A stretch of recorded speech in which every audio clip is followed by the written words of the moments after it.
Hello and welcome to today's video, and as you can see we're going to be building the Bf110 cockpit. There's going to be two videos and this is where we're going to kind of finish off, but in the second one we go a bit further. But anyway, let's crack on with the build. So the first part, as you can see, this is literally the first part that I've glued onto this kit, is to put these side panels onto the side cockpit wall. Now you need to put this on, reason being is because it's painted RLM02 like the rest of the cockpit. So this is why I did this. Use the glue sparingly, you don't want to be pushing it out of the back and then cleaning it up, kind of like I did. But anyway, moving on. So putting the circuit breaker for the rear, for the observer and that, you can leave this off. The reason being is because I painted this RLM66, but I opted to glue it on now. And the next thing to do is the throttle quadrant. As you can see, I'm using the Eduard set and it's going to cut off the levers, which is very unnerving, but either way it needs to be done.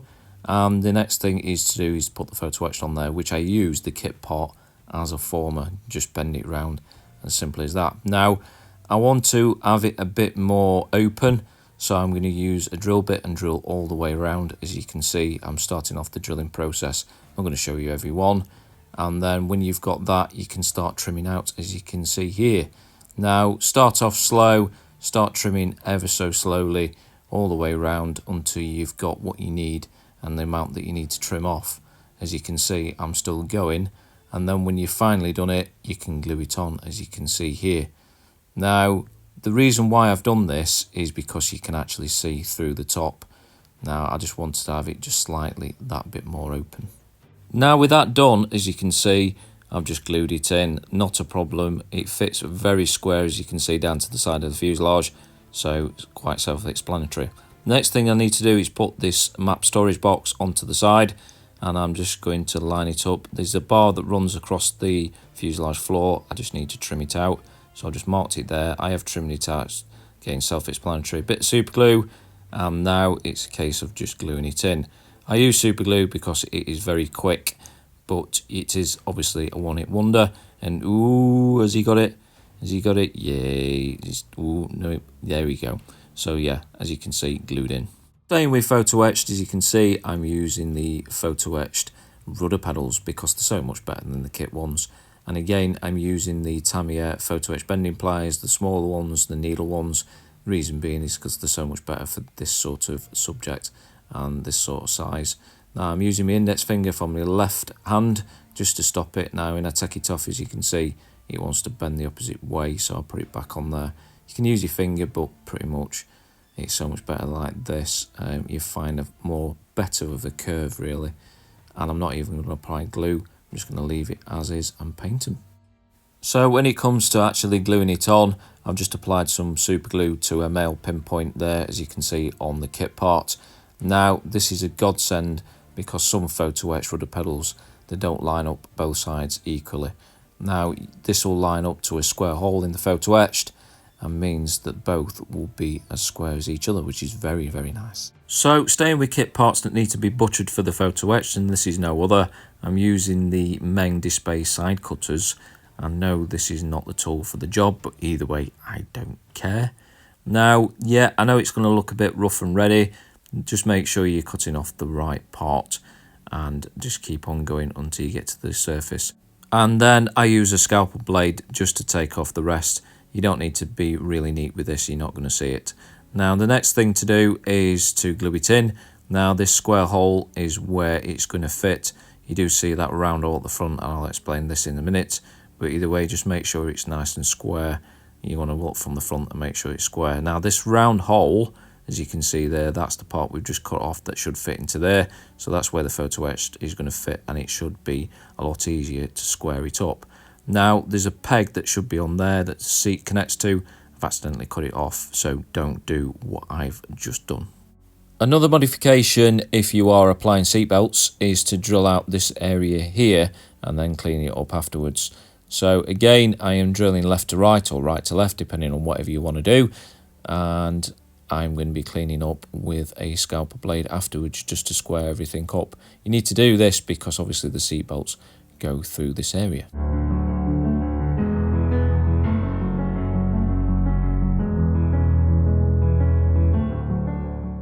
So moving on to more photo etched, and I have applied all apart from one of the grab handles for the MG17s, as you can see there. Now let's have a look at one of them, and I'm just using an old airbrush needle just to bend it in my finger, as you can see, or my thumb shall I say, now my finger, yeah, think about it. And then when it's all bent up, I've just applied some super glue onto the back and gingerly trying to copy the rest of them, trying to get it so that they're all even as they should be. And they are a dramatic improvement over the kit parts. Next up to the build is the rear machine gunner's MG17. As you can see there, I've got all that to put together and all these bits and bobs as well. And the rear machine gun is going to fit onto part E16. And also what I've got is the master gun barrel set. And also don't forget to drill out your 0.6mm hole for the machine gun barrel itself. Now I've got a funky way of doing this Eduard photo etched. Now I'm not going to glue this to E16. What I'm going to do is glue this part 47 to the machine gun frame itself, and then glue the frame to part E16 as a oneer. First off though, we need to cut off the barrel like this, and then we need to drill the hole. Now what I would really suggest is drill a pilot hole before you come in with the 0.6mm drill bit, but otherwise I am doing the 0.6mm first because I'm kind of running out of time. Although we do talk about different aftermarket sets being complicated and too over-engineered, but master gun barrels, as you can see, is just as simple as glue and push fit, and you're done. So I've not glued the gun barrel in, it's just easier to take off for paintwork. Next thing to do is to put on the rear sight and the foresight, and I'm going to do that in a later video. But the most important thing is to make sure that the MG17 machine gun fits squarely and is lined up through this fabric covering, and that the barrel is going to sit square as well. You don't want a wobbly barrel. So with the machine gun aligned, you can apply a slight bit more glue as you wish and then just leave it to dry. Next thing to do is to put some super glue onto this part E16. As you can see, that photo etched in the bottom of the frame there, I've already glued onto the machine gun frame, as I said earlier, and then it's just a question of putting it on like so. Now this is the part where it's going to go wrong, but to be fair, the actual plug that the machine gun frame comes with aligns it very nicely. So as I mentioned earlier, I went away and glued all the associated parts onto this top cockpit frame. As you can see, I've got that instrument panel on there which I need to paint up and this, that and the other, but I'll do that in another video. And I've got the machine gun on, yay! So the next thing to do is to do this ammo box and put part 51 onto the top, which I'm not quite sure why you need to put this part on there, but just a quick bend into the middle and some super glue and it's on there. Next is part 44, which, does it fit? No, it doesn't. So break out the photo etch scissors from Tamiya. They are bent slightly, but they do cut a straight line and it's out of focus. Great. Anyway, I break out the sanding sticks, which in this case is the Meng ones, and it's just to clean up the surface on the ends. So obviously you can use whatever you want to. And does it fit? And eventually we'll find out when I get around to it. Come on, get on with it. And it does actually fit. So don't forget, you need to trim this part. So with some super glue on the back, it's time to glue it in. And the part itself, the kit part, the ammo box, whatever you want to call it, is not actually glued in. So this just allows the part to be aligned properly. And speaking of aligning things, we've got this photo etch that we're going to put onto this kit part that I must admit I put on at least 24 hours ago. The reason being so that the actual kit part can go off and dry, so that you're not trying to align the photo etched to something that is still wobbling. So I'm using my straight edge tweezers just to align it and just square it up. And then when it's in there, you can fix it into place by putting some super glue in the hole below. So next up, we need to put the first parts of the gun sight system in there, and also I put a couple of pieces of photo etched in there, nothing too elaborate, too overcomplicated on that either. Now the next thing to do is to put on these two valves and just place them down onto the cockpit floor like shown there. Now the first thing to do is to put some super glue onto this prominent point there, and the photo etched's got a round cutout circle in the middle, and you just place it over the top, push down and place down with the tweezers and just make sure it's square. Next thing to do is to do a couple of switches, and instead of drilling them out, I've just used a pin vise to put a couple of holes. I must admit I put them too close together like a knob, so I decided to rotate one 90 degrees to the right so it looks like that. So yeah, I got away with it. Next thing to do is to drill some holes here and there for some wiring, and as you can see, I've taken out the moulded wiring as well. I've scraped all that out, and I'm using a 5 amp fuse wire, as you can see there. Now I've applied super glue to the end of the wiring, so it's just easy to manipulate through the hole, and obviously you don't get the wires splaying everywhere. Now I'm just pushing the wire all the way to the opposite end of the cockpit so I can just see where everything's going to be. Now I've sort of put everything in there of what I can, with the exception obviously of the seats. Now I've just seen that the radio's in the way. Now what I want the wiring to do is go around the side of the radio, just down there, down to the throttle quadrant, down to here, and maybe down to the instrument panel. So I just super glue the end and just leave it be. But anyway, I'm going to leave you with me trying to manipulate a load of wiring. So cheerio, see you in a bit.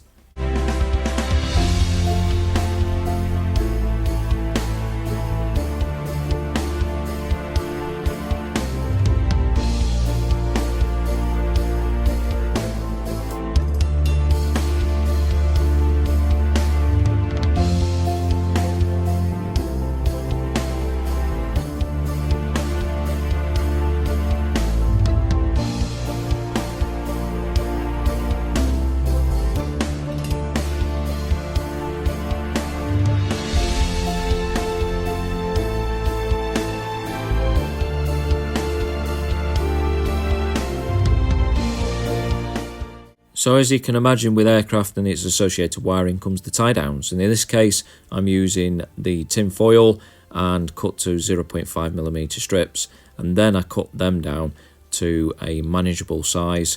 So I apply super glue to one side and just tack it into place, as you can see there, and then on the opposite side I apply some more super glue and then just place it down. You don't need to pull or drag, you just place it down and it will fold down quite neatly into place. Now if there's any excess, all you need to do is take a scalpel blade and just trim it off, and in my case, if there's any residue super glue, I use a trumpeter scraper to remove it. Now as you can see, I've put all the associated wiring in there using the same principles as shown before. I've also put all the tie downs where they need to go to the throttle quadrant, and then the associated wiring that's going to go around to the back of the instrument panel. Also, I've put all the throttles and all the rest of the levers in there to the throttle quadrant, and it's just a simpler case of just gluing it all in there, and I've put some stretch sprue in the back of there as well. To the back of the radio, I've also put some wiring, and I've put some plastic card on the back because there's some whacking holes that you see behind the pilot seat. So the next phase of the build for me anyway is to glue the cockpit to one side of the fuselage halves. Now you don't really need to do this at this stage for yourself, but I only do this because I don't want any glue marks on the paintwork when I've finished. But anyway, so what I'm doing is applying some super glue down to the side of there so that I don't want the actual cockpit to move or the side fuselage to move. You don't want any cracks in your paintwork. Now also what I've done is applied some more wiring, as you can see, all the way down using again the same principles, and again I've put some more wiring in this top cockpit frame, as you can see. So yeah, some of it is guesswork, some of it is looking at pictures, but most of it is actually guesswork, and I'll probably get away with it because nobody will ever see it anyway. But before I go any further fixing parts to the cockpit, I need to work out this cockpit top frame. And this segment here, which is not aligned, it's all mismatched. So you need to sand it down so it's flush to the side, and then it'll actually fit to the fuselage. So anyway, I'm going to leave you with me just fanning about trying to make things fit. Cheerio.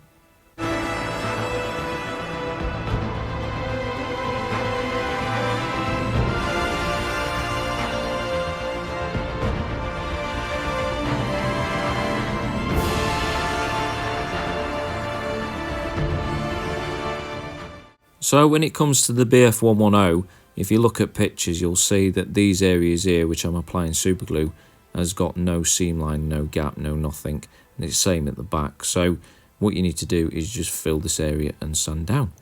So pretty much that's where we end this video, and I just want to say thank you so much for watching, and I'll see you on the next one. Cheerio.